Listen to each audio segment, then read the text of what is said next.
Salam əziz izləyicilərimiz. Baxın, bu xanım gəlmişdi bizə balyaj eləməyə.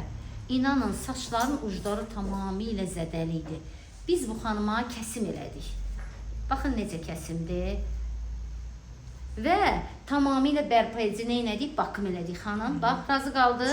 Çox. Gördünüz? Əgər mən bu saçı götürüb balyaj atsaydıq, saç çox zədə alacaqdı. Ancaq biz bunu işlədik. Bəli, xanım özü də təkid elədi ki, yox eləyin. Dedim, yox olmaz. Sizi müalicə eləyəcəyik xanımlar. Belə saçları birinci müalicə eləyirik. Ondan sonra biz bunu bunu balyaja eləyirik də. İnşallah gələn ay ya o bir sayda xanım gələcək. Amma əsas odur, görürsünüz, rəngi də yaxşı idi xanımın. Ona görə rəng işi görmədik.